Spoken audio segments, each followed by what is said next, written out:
Hello everyone, welcome back. Class 12th accountancy में हमारा topic चल रहा है अकाउंटिंग फॉर शेयर कैपिटल। और अकाउंटिंग फॉर शेयर कैपिटल में हम डिस्कस कर रहे थे oversubscription and pro rata allotment. और oversubscription and pro rata के प्रीवियस लेक्चर्स में हमने basics of oversubscription discuss किया था, journal entries regarding oversubscription and pro rata allotment discuss किए थे, different adjustments of oversubscription discuss किया था, और प्रीवियस लेक्चर में हमने मल्टीपल कैटेगरी अलॉटमेंट वाले क्वेश्चंस पर डिस्कशन किया था। ओके, इस लेक्चर से हम स्टार्ट करेंगे इस पूरे चैप्टर का सबसे important part, that is over subscription pro rata. और उसके साथ में अगर कॉल्स एंड अरियर्स और फोर फीचर हो तो फिर उसके ट्रीटमेंट और उसकी जर्नल एंट्रीज एक्चुअली क्या होंगी।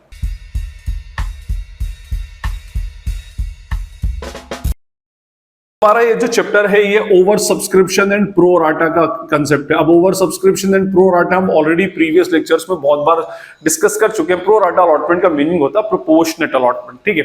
अब इसमें हमने जो प्रीवियस लेक्चर्स में जो क्वेश्चंस किए थे उसके वो बिल्कुल बेसिक से क्वेश्चंस थे, मींस ओवर सब्सक्रिप्शन का एडजस्टमेंट बेसिकली कैसे करना है वो देखा था। यहां से अब हम समझेंगे कि भाई अगर इसमें कॉल्स इन अरियर्स हो जाए तो बेसिकली क्या होगा, और अगर शेयर फॉर फीचर होगा तो शेयर फॉर फीचर के एडजस्टमेंट्स क्या होंगे। मैं एक बात आपको बता दूं, जर्नल एंट्रीज में कोई चेंज नहीं होगा, सिर्फ उसका जो कैलकुलेशन है, जो अमाउंट आएगा उस अमाउंट के अंदर थोड़े बहुत चेंजेस होंगे। जैसे मैं आपको एक एग्जांपल के तौर पर एक्सप्लेन करता हूं। लेट्स सपोज कि अगर एक कंपनी ने 1 लाख इक्विटी शेयर्स इशू किए और उस 1 लाख इक्विटी शेयर्स पर एप्लीकेशन अलॉटमेंट, और लेट्स सपोज अभी मैं सिर्फ फर्स्ट कॉल तक ले लेता हूं, 3 रुपीज एप्लीकेशन की है, अलॉटमेंट की 4 है, फर्स्ट कॉल की 3 है, तो टोटल कितना हो गया, 10 रुपया हो गया। ओके, अब एक और मान लें अभी एप्लीकेशंस भी एग्जैक्टली 1 लाख शेयर्स की हैं, जिसे हम ऑलरेडी कॉल्स इन अरियर्स और कॉल्स इन एडवांस में डिस्कस कर चुके हैं। मान लें एक बंदा था जिसके पास 2000 शेयर्स थे, इस बंदे ने एप्लीकेशन पे किया, अलॉटमेंट और फर्स्ट कॉल पे नहीं किया, ठीक है, और उसके शेयर्स को हमने फर्स्ट कॉल के बाद फॉरफिट कर लिया, या फोर फीचर की बात ना भी करें तो अभी कोई प्रॉब्लम नहीं है। तो हम इसका कॉल्स एंड अरियर्स कैसे कैलकुलेट करते थे। देखिए, इसके कॉल्स एंड अरियर्स में ये होगा कि अगर मैं पूछूंगी भाई इसका अलॉटमेंट पर कितना कॉल्स एंड अरियर्स होगा, तो आप सिंपली क्या करेंगे, 2000 इंटू 4 और बोल देंगे सर ये 8000 का कॉल्स एंड अरियर्स था, फाइन। और अगर फर्स्ट कॉल पर पूछा जाए तो आप कहेंगे 2000 into 3, that is rupees what 6000, ये 6000 का कॉल्स एंड अरियर्स है। ओके, और अगर यहां पर शेयर फॉरफिट किया गया तो इसके फोर फीचर की जो एंट्री बनेगी, that would be what share capital account debit to share forfeiture account and what to calls in arrears account. अगर हम calls in arrears account open करते हैं तो ओके, शेयर कैपिटल में आएगा 2000 इंटू 10, तो कितना आ जाता है 20000। शेयर फोर फीचर में जो उसने पे कर दिया 2000 इंटू 3, दैट इज व्हाट 6000, और इधर आ जाएगा टोटल 8 + 6 व्हाट 14000, ठीक है। ये बेसिकली हमारी जनरल केस में चलती है। बट क्या ओवर सब्सक्रिप्शन प्रो राटा से इसकी वैल्यूज में कोई चेंज आएगा, तो मैं कहूंगा ऑफ कोर्स यस होगा इसके अंदर। लेट्स सपोज हम इसी में थोड़ा सा इसको एक्सटेंड करता हूं मैं, और मैं बोलता हूं कि कंपनी ने total 1 lakh equity shares issue किए थे और 1,50,000 शेयर्स की एप्लीकेशन आई है। ओके, इस 1,50,000 में से हमने 30,000 शेयर्स की एप्लीकेशन पर कोई अलॉटमेंट नहीं किया, मींस उनका मनी हमने रिफंड कर दिया। अब मेरे पास बचा 1,20,000 और इधर बचा कितना 1 लाख, ठीक है। इसका मीनिंग, इसको हम बोलते हैं प्रो राटा अलॉटमेंट, ये हम ऑलरेडी पढ़ चुके हैं। इसका मीनिंग क्या होगा कि 12:10 का रेशो बनाया गया। देखिए इधर 40 से 40 गया तो 12:10 का रेशो, और इसको सिंप्लीफाई करेंगे तो 6:5। 6:5 का मीनिंग होता है कि वो एप्लीकेंट जिसने 6 शेयर्स के लिए अप्लाई किया था, कंपनी ने उसको सिर्फ 5 शेयर दिए, और बोला गया कि भाई मैंने 6 के लिए अप्लाई किया, कंपनी ने मुझे 5 शेयर्स दिए, तो नेचुरली जब मैंने एप्लीकेशन के लिए अप्लाई किया, जब एप्लीकेशन मनी पे की होगी तो नेचुरली कितने 6 शेयर्स के ऊपर पे की होगी, बट कंपनी ने मुझे 5 शेयर अलॉट किए तो मेरा पैसा कंपनी ने 5 शेयर के ऊपर ही यूटिलाइज किया होगा, ठीक है। अब जो 1 शेयर का पैसा रह गया है वो आगे एप्लीकेशन का अलॉटमेंट में जाता है।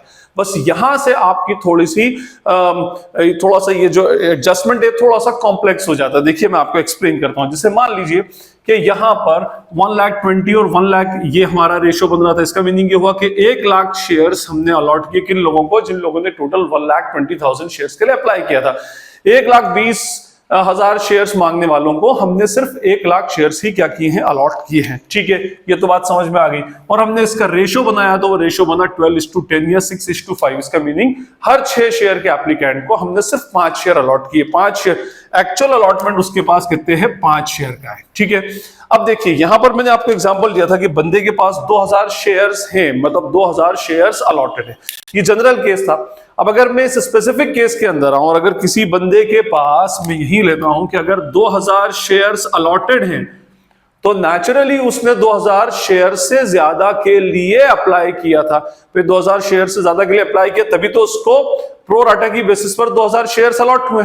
ठीक है, कैसे कितना अलॉट किया था तो देखिए 5 शेयर्स अलॉट होते हैं तो 6 के लिए अप्लाई करते हैं, 2000 शेयर्स अलॉट होंगे तो कितने के लिए अप्लाई करेंगे, 2000 into 6/5 that is what 2400 shares. Means इस बंदे ने, एक एप्लीकेंट जिसको 2000 शेयर्स अलॉट किए गए हैं, नेचुरली उसने 2400 शेयर्स के लिए अप्लाई किया होगा।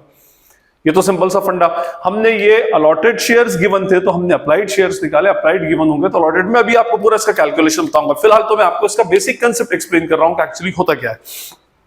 अब आप देखिए, इस बंदे ने जब 2400 शेयर्स के लिए अप्लाई किया तो जो 3 रुपया एप्लीकेशन का था वो 2400 शेयर्स के ऊपर पे किया होगा। तो मैं आपको इसको ऐसे एक्सप्लेन करता हूं, जब एप्लीकेशन कंपनी को रिसीव हुई होगी इससे तो कितने शेयर्स पर रिसीव हुई होगी, 2400 इंटू 3, 2400 शेयर्स पर 3 रुपए, ये अमाउंट होती है 7200।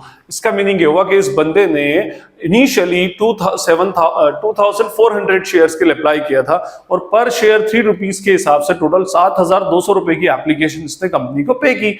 अब कंपनी ने इसको सिर्फ कितने शेयर्स दिए, 2000 शेयर्स, तो एप्लीकेशन मनी यूटिलाइज कितने पर यूज करेगा, ये 2000 शेयर्स पर 3 रुपए, दैट इज ₹6000। अब इसका ये जो 1200 रुपया एक्सेस एप्लीकेशन मनी था, या मैं कहूं जो 400 शेयर्स पर एक्सेस एप्लीकेशन मनी था, 400 इंटू 3 1200, वो बेसिकली कंपनी ने अपने पास में रख लिया एज एन एडवांस और कहा कि ये पैसा हम आपका अपकमिंग कॉल कौन सी, अलॉटमेंट के अंदर हम एडजस्ट कर देंगे। ठीक है, तो हमने इसको लिख दिया एडवांस। ठीक है, अब एडवांस ये हमने रखा। अब कंपनी ने अलॉटमेंट के लिए जब कॉल करेगी तो जो नोटिस भेजेगी उसमें ये बोलेगी कि भाई टोटल ड्यू था अलॉटमेंट के ऊपर कितना, 2000 शेयर पे ड्यू होगा ना, अलॉट किए तो इंटू 4 दैट इज 8000। आपके ऊपर टोटल अमाउंट अलॉटमेंट की ड्यू होती है 8000, बट आपकी ऑलरेडी 1200 रुपीज ऑलरेडी आपकी पड़ी हुई है, तो आप हमें 6800 रुपीज पे करें। ठीक है, ये हमने उसको नोटिस भेज दिया, लेकिन उस बंदे ने इस अलॉटमेंट पर डिफॉल्ट कर दिया। अब जब डिफॉल्ट कर दिया तो अगर हम डायरेक्टली कैलकुलेशन करेंगे तो 2000 इंटू 4 के हिसाब से 8000 आना चाहिए, बट एक्चुअली अगर वो पे करता तो 6800 पे करता, और नहीं पे कर रहा है तो कॉल्स इन अरियर्स भी कितने की, 6800 की होगी। तो पहली प्रॉब्लम कहां पर आ जाती है, अलॉटमेंट में जो कॉल्स इन अरियर्स है उस कॉल्स इन अरियर्स के कैलकुलेशन पे, क्योंकि होता क्या है, जो एप्लीकेशन की जो एक्सेस मनी है वो आगे जाकर अलॉटमेंट में एडजस्ट होती है, और अलॉटमेंट में जाकर एडजस्ट हुई तो वो एडजस्टमेंट होने के बाद में अलॉटमेंट पे जो नेट अमाउंट होता है वो कंपनी क्या करती है, उस बंदे से कॉल्ड अप करती है। तो अगर वो पे करता तो वो नेट अमाउंट पे करता, और अगर उसने पे नहीं किया तो वो नेट अमाउंट ही पे नहीं करेगा। मींस इस केस में 1200 का इसका जो एक्सेस था वो 8000 रुपए से एडजस्ट होने के बाद में इससे कंपनी को नेट रिसीवेबल अमाउंट थी 6800। अगर ये पे करता तो 6800 पे करता, और नहीं पे किया तो 6800 का ही डिफॉल्ट है। फाइन, तो ये बेसिकली पहली प्रॉब्लम यहां आती है कॉल्स इन अरियर्स के कैलकुलेशन में। उसके लिए हमें एक वर्किंग नोट छोटा सा बनाना पड़ता है। ठीक, फाइन। उसके बाद अगर हम बात करें इसमें फर्स्ट कॉल, अच्छा जो एडजस्टमेंट होना था यहां पर हो गया, और फर्स्ट कॉल में इसका टोटल कितना रहेगा, फर्स्ट कॉल में तो सिंपल 2000 इंटू 3 कितना होगा, 6000। ठीक है, तो इसका टोटल डिफॉल्ट हो गया 6000 और 6800। अच्छा, अब इसके बाद मान लें कंपनी ने इसके शेयर्स को फॉरफीट कर लिया, तो फॉरफीचर की एंट्री क्या होगी, तो नेचुरली तो सेम ही एंट्री होगी। तो इसकी एंट्री बनेगी, देखिए, share capital account debit to share forfeiture account and to what, to calls in arrears account. ये हमारी बेसिक एंट्री बन गई। शेयर कैपिटल में तो अमाउंट कहां पर फोरफीट किया, उसको 10 रुपीज जो फाइनल कॉल के बाद फोरफीट किया, तो यहां पर जितने अलॉटेड थे उतने ही फोरफीट होंगे। 2000 इंटू 10 कितना आ जाएगा, यहां पर 20,000, 20,000 रुपए शेयर कैपिटल में आ जाएगा। शेयर फॉरफीचर में वो अमाउंट आती है, या मैं पहले कॉल्स इन अरियर्स पर आता हूं। देखो, कॉल्स इन अरियर्स अलॉटमेंट पर 6800 की थी और फर्स्ट कॉल पर 6000 की थी, मतलब टोटल होना चाहिए 6800 प्लस 6000, दैट इज व्हाट, 12,800, 12,800 रुपए। अब शेयर फॉरफीचर में वो अमाउंट आती है जो वो पे कर चुका होता और कंपनी ने उसकी फोरफीट कर ली। तो देखिए यहां पर उसने सिर्फ एप्लीकेशन पे की थी और एप्लीकेशन के टाइम पर कितना अमाउंट पे किया था उसने 7,200, और जब ये 7,200 पे किया था तो पूरा का पूरा 7,200 ही हम क्या करेंगे, इसका फोरफीट कर लेंगे। अब आप इस एंट्री को टैली कर सकते हैं, 20,000, 7,200 और 12,800। यही सेम एंट्री अगर प्रो राटा का केस नहीं होता नॉर्मली तो क्या बनता, 20,000, 6,000 और 14,000 फोर फीचर का। जबकि pro rata with four feature में शेयर कैपिटल में 20,000, फोर फीचर में 7,200 और कॉल्स इन अरियर्स में 12,800। ये जस्ट इसलिए हुआ है क्योंकि कंपनी ने प्रो राटा अलॉटमेंट किया और जिसने ज्यादा शेयर्स के लिए अप्लाई किया था कंपनी ने उसको कट शॉर्ट करके कम शेयर्स का अलॉटमेंट किया, और वो जो दोनों की अमाउंट का जो एक्सेस अमाउंट था एप्लीकेशन मनी का वो अपकमिंग कॉल में एडजस्ट कर दिया। तो उस एडजस्टमेंट में की वजह से कॉल्स इन अरियर्स के कैलकुलेशन में डिफरेंस आ गया। आई होप इट इज क्लियर। तो अगर जनरल क्वेश्चन होगा तो नॉर्मली हम तो जैसे करते हैं वैसे ही करेंगे। हाँ, अगर प्रो राटा के साथ अलॉटमेंट और फोर फीचर हो जाता है तो उस केस में आपको एक छोटा सा वर्किंग नोट बनाना पड़ेगा कि भाई कितना कैलकुलेशन एक्चुअली इसका बन रहा है ना, और उसके बाद में वहां से फिर हमें अमाउंट डिराइव करके यहां पे लेकर आना पड़ेगी। ठीक है, तो ये आई होप इसको बेसिक आपको क्लियर हो गया होगा। अब मैं थोड़ा सा आगे बढ़ता हूं और उसका आगे का एक्सप्लेनेशन आपको देता हूं। इसके अंदर सबसे इंपॉर्टेंट चीज होती है calculation of shares applied when allotted shares are given and calculation of shares allotted when applied shares are given. और इसको कंसेप्चुअली निकालें तो बहुत अच्छा है, और नहीं तो आप इसको फॉर्मूले से भी निकाल सकते हैं। जैसे मैं आपको एक एग्जांपल के तौर पर देता हूं कि भाई मान लीजिए कंपनी ने मान ले 50,000 शेयर्स इशू किए और एप्लीकेशंस आई उनके पास कितने की, 80,000 शेयर्स की एप्लीकेशंस आई हैं। ओके, अब इस पर से कंपनी ने 75,000 शेयर्स पर प्रो डाटा बनाया, मींस 5,000 शेयर्स के एप्लीकेंट्स को कंपनी ने कोई भी शेयर अलॉट नहीं किया, और फाइनली 75:50 के रेशो, अच्छा 75,000 शेयर्स के एप्लीकेंट को 50,000 शेयर्स कंपनी ने अलॉट कर दिए। अब अगर मैं इसका रेशो बनाता हूं तो ये बनता है 75:50, और 5 10 और 5 15 5 2 और 5 3, तो 3:2 का बेसिकली इनका बनेगा। इससे हम क्या डिराइव कर सकते हैं, कंसेप्ट डिराइव करते हैं कि हर 3 शेयर्स के एप्लीकेंट को, 3 शेयर्स के अप्लाई करने वाले को 2 शेयर्स अलॉट करिए जा रहे हैं, और इसी प्रोपोर्शन में थ्रू आउट जैसे जैसे आपके नंबर ऑफ शेयर्स बढ़ते जाएंगे अकॉर्डिंगली आपका अलॉटमेंट और आपका अप्लाइड शेयर्स का कैलकुलेशन होता जाएगा। अब देखिए एक बात हमेशा याद रखिएगा कि नेचुरली 3 के लिए अप्लाई किया तो 2 शेयर अलॉट किए, तो हमेशा ये बात तो कंफर्म है कि allotted shares are always lesser than applied shares, या उल्टा बोलूं तो applied shares are always greater than allotted shares.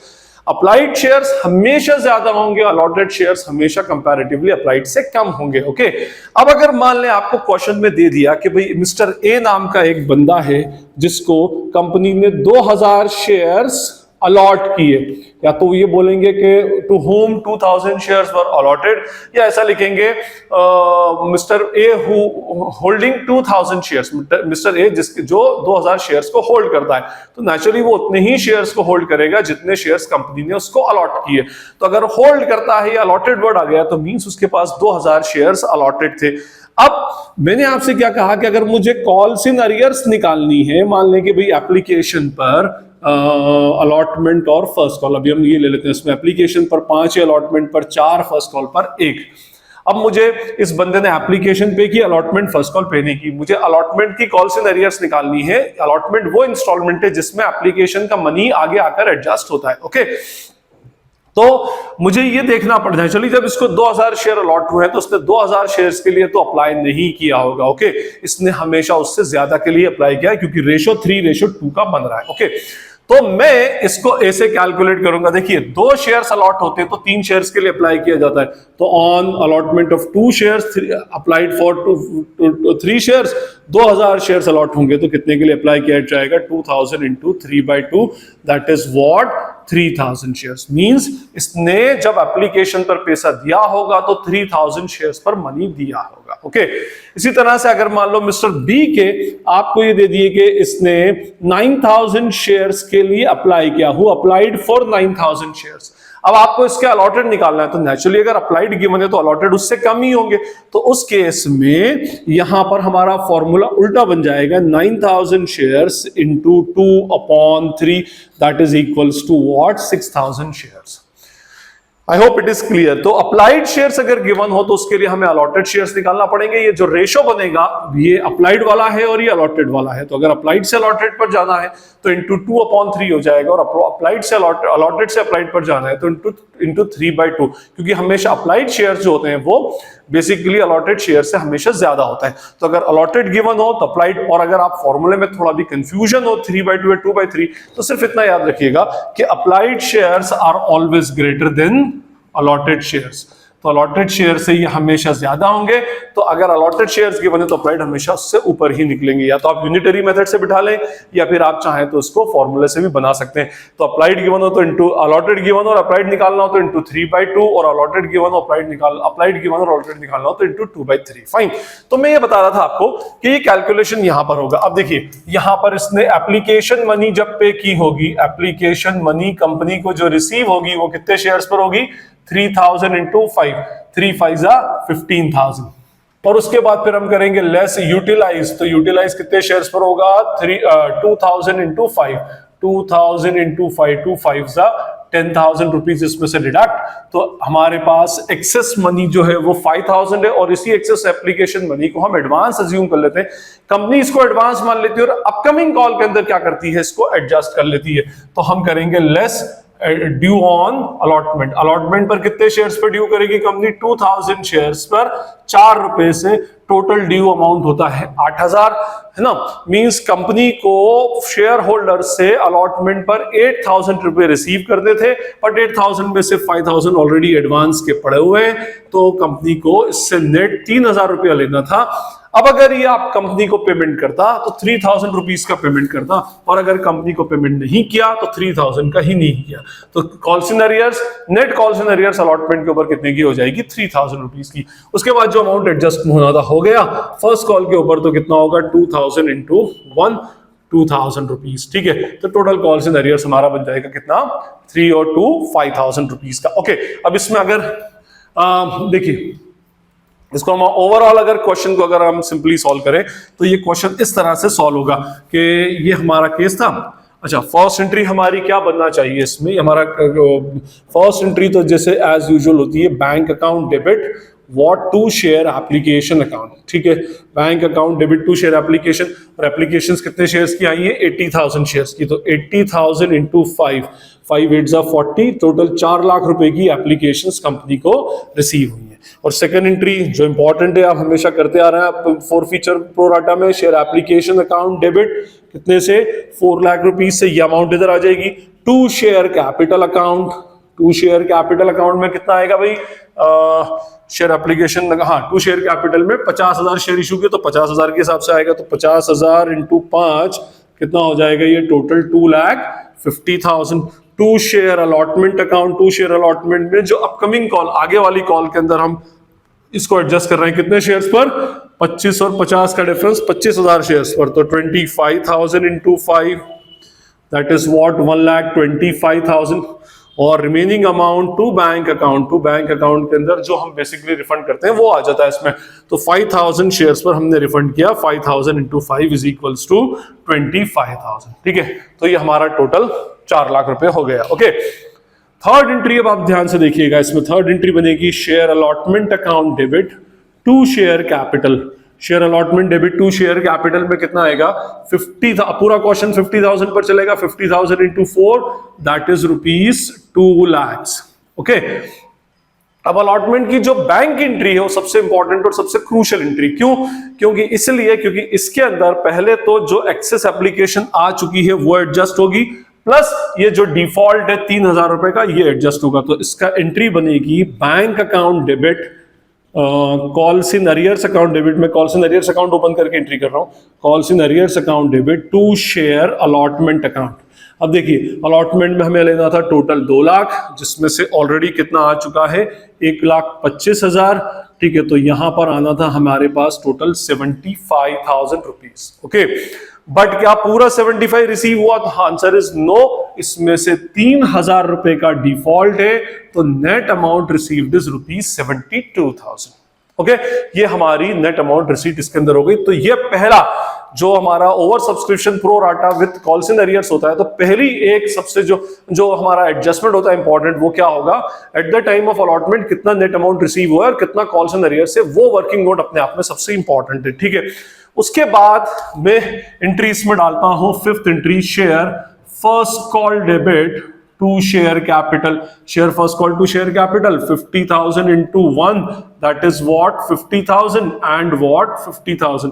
और सिक्स एंट्री में फिर से कॉल्स इन अरियर से, तो bank debit calls in arrears debit to share first call, share first call में आना था 50,000, कॉल्स इन अरियर्स 2000 इंटू 1 2000 और रिमेनिंग अमाउंट 48,000 जो है वो बेसिकली हमारा बैंक के अंदर आ जाएगा। ओके, इसके बाद इसमें बताया गया कि हमने इसके शेयर्स को फोरफीट कर लिया, मींस कंपनी ने शेयर्स को फोरफीट कर लिया। तो अब मैं फोर फीचर की एंट्री बेसिकली ऊपर डाल देता हूं, और जो सबसे इंपॉर्टेंट एंट्री है इसकी फोर फीचर की, ये एंट्री सेवंथ एंट्री, एंट्री क्या बनेगी, शेयर कैपिटल अकाउंट डेबिट, अभी कोई प्रीमियम नहीं है, to share forfeiture account and what to calls in arrears account, ठीक है। शेयर कैपिटल जो होती है ये अलॉटेड शेयर्स पर ही कैंसिल होगी, अलॉटेड शेयर से फाइनली 2000 पर शेयर कहां फोरफीट हो रहा है, फर्स्ट कॉल के बाद, तो इधर आ जाएगा 2000 into 10, that is what 20,000। Share four feature में मैं बता चुका हूं ये वो अमाउंट होती है जो शेयर होल्डर ने पे की थी, और शेयर होल्डर ने सिर्फ एप्लीकेशन पे किया था, और एप्लीकेशन पर टोटल अमाउंट यहां मल्टीप्लाई मत कर दीजिएगा, 2000 इंटू 5 10,000 हो जाएगा। वो शेयर होल्डर ने टोटल अमाउंट 3000 शेयर्स पे दी थी। ये वर्किंग नोट हमने इसलिए बनाया है, ये वर्किंग नोट आप अपने क्वेश्चन में बनाएंगे पूरे फेयर एंट्रीज करने के बाद में, लास्ट में calculation of calls in arrears, है ना, तो इस तरह से आप उसको लिखेंगे। तो टू शेयर फोर फीचर में आएगा कितना, 15,000, ये कहां से लाए हम, वर्किंग नोट से, ठीक है। और कॉल्स इन अरियर्स में ये भी वर्किंग नोट से 3000 अलॉटमेंट पर, 2000 फर्स्ट कॉल पे, कितना हो जाएगा 5000। यहां पर आप डायरेक्टली इस टेबल से या मल्टीप्लाई करके कैलकुलेट करने की मिस्टेक ना करें, अदरवाइज आपका आंसर रॉन्ग आएगा बेसिकली, ठीक है। तो ये बेसिकली हमारा हो। अच्छा, इसी में अगर हम मान लें कि भाई सारे के सारे शेयर जो थे वो हम ये मान लें कि 8 रुपीज पर रीइश्यू कर दिए, तो अब एक एंट्री हमारी क्या बन जाएगी, इसमें बैंक अकाउंट डेबिट, रीइश्यू की आपको पता है, और 10 का शेयर 8 पे रीइश्यू हो रहा है, 2 रुपए का लॉस है, तो share forfeiture debit to share capital 2000 shares into 10 20,000, 2000 shares into 8 16,000 और 2000 शेयर्स इंटू 2 4,000। और लास्ट एंट्री हमारी बनेगी share forfeiture account debited to what, to capital reserve. अभी कैपिटल रिजर्व में कैसे आता है अमाउंट, शेयर फॉरफीटेड था 15,000, 4,000 का लॉस, तो 15,000 minus 4,000 that is what 11,000 rupees will be transfer to capital reserve. और अगर इसमें पार्शियल रीइश्यू हो तो पार्शियल रीइश्यू भी कर सकते हैं। मान लो 2000 में से कंपनी ने हम ये मान लें कि कंपनी ने 2000 में से सिर्फ 1200 शेयर रीइश्यू किए, तो चलिए 1200 शेयर की एंट्री क्या बनेगी, ये एंट्री 8th एंट्री चेंज हो जाएगी। 8th एंट्री क्या बन जाएगी, bank account debit share forfeiture account debit to share capital account, bank debit share forfeiture to share capital. यहां पर आएगा 1200 इंटू 10 दैट इज व्हाट 12,000, इधर आएगा 1200 इंटू 8 9600, और यहां पर आ जाएगा 1200 इंटू 2 दैट इज व्हाट 2400। और last entry share forfeiture account debited to capital reserve account. अब यहां पर मैं आपको पार्शियल रीइश्यू का मेरा एक डेडिकेटेड लेक्चर है, वो पार्शियल रीइश्यू का आप लेक्चर देख सकते हैं, उसमें मैंने आपको पूरा एक्सप्लेन किया है कि पार्शियल रीइश्यू में कितनी अमाउंट कैपिटल रिजर्व में जाती है। बेसिकली हमारा फॉर्मूला भी होता है, और नहीं तो हम उसको डायरेक्टली भी इसके अंदर यूनिटरी मेथड से बना सकते हैं। यूनिटरी मेथड से क्या बनेगा, देखिए वो बनेगा कि हमने 2000 शेयर्स पर कितना अमाउंट फोरफीट किया, 15,000, तो बेसिकली 1200 शेयर्स पर कितना होगा, 15,000 into 1200 upon 2000 that is what 9,000। 9,000 होना चाहिए। 9,000 रुपए में से 2400 रुपया लेने के बाद में रिमेनिंग अमाउंट जो होगी वो बेसिकली इसमें से माइनस हो जाकर के 6600 will be transferred to capital reserve. या मैंने आपको फॉर्मूला भी बताया था, total amount forfeited into number of shares reissued upon total shares forfeited. इस फॉर्मूले से भी आप उसकी कैपिटल रिजर्व में ट्रांसफर के लिए टोटल अमाउंट निकाल सकते हैं, उसमें से जो डिस्काउंट है उसको डिडक्ट करने के बाद रिमेनिंग अमाउंट जो होगा कैपिटल रिजर्व में ट्रांसफर हो जाएगा। तो ये हमारा बेसिकली बेसिक फंडा था कि जब ओवर सब्सक्रिप्शन हो, प्रो राटा हो, उसके बाद में फिर कॉल्स इन अरियर्स और फोर फीचर हो जाए तो उस केस में किस टाइप से हमें जर्नल एंट्री करनी है। आई होप आपको ये कंसेप्ट क्लियर होगा। आगे के लेक्चर्स में फिर हम इसमें प्रीमियम के केसेस भी डिस्कस करेंगे। स्टिल अगर इसके अंदर अगर आपको कोई क्वेरी या डाउट लगती है तो आप कमेंट सेक्शन में पूछ सकते हैं। This is Najeeb Hashmi signing off from Najeeb Hashmi Academy. Thank you.